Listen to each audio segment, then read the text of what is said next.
even if things are bad. Always down to earth. Madam Engolba, the girls call her Engolba. Thank you very much for loving. Engolba, here we have keep YY court. But when you do bad mistakes, you will now get an Engolba as punishment. And I'm sure the girls there will tell how tough, how soft we have always been. Thank you for understanding us, girls. Of YY Court Memorial College.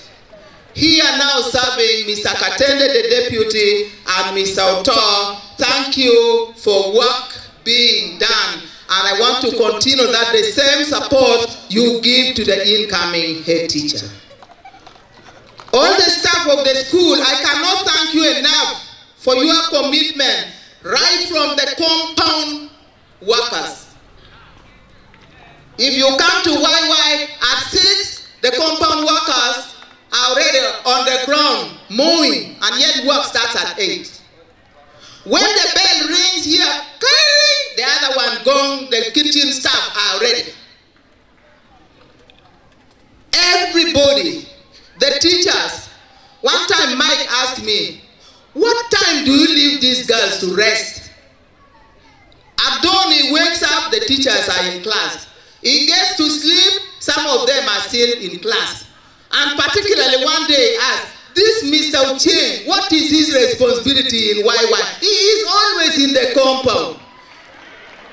And I told him that is what YY Court is. Thank you so much, teachers, for being committed to the school and serving well. Girls, you are lucky to have teachers who love you, who are always with you. Whether it is public holiday, they are under the tree for you. May you appreciate them when they are still alive.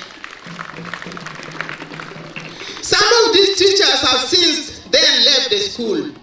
I remember the difficult times when we had up to about 300 formerly abducted students, and we agreed to talk to them one-on-one.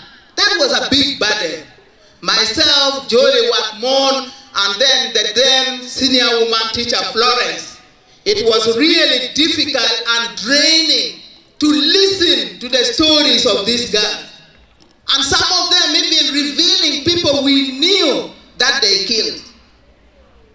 One of them boasted of having killed, I'm not going to mention anything, but on one of our roads, her first shot and killed one of very prominent teachers. That is a secret. But those were the type of girls we were dealing with. It helped the girls, but heavily taking a toll on us. And I remember when Alpi organized training, healing of healers, I was taken to Bishara Island. At least for me, I was lucky. Jolie never went for a healing, but for me, I was taken. And then at the end of it all, the trainer called me aside and said, you need to leave that school now. He was an American. Then I said, why? He said, you are burnout. Then I said, what is burnout? He said, burnout is if a candle gets burned, it is burned and cannot light. Protect yourself and leave the school. You have carried so much. That was in around 2005. I remember I took it seriously. I came to Mr. Gula and I told him I wanted to leave. And he said, even if it means going to talk to Coin, we are not going to transfer you.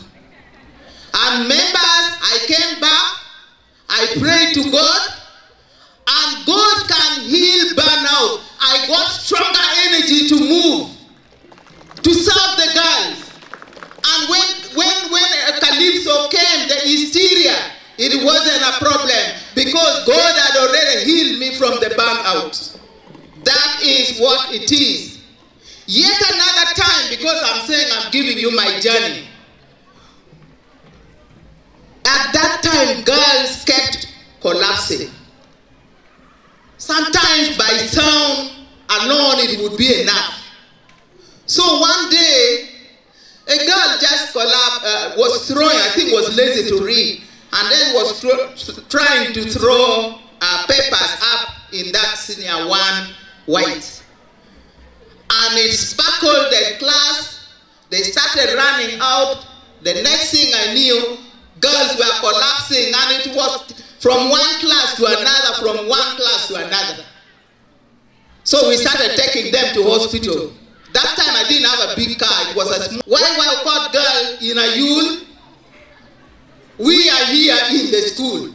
There were no piri-piri then. I still picked bicycle to go and save the YY girls. I'm telling you this to know what teachers go through. And lastly, we also had the good time. During Nusaf time,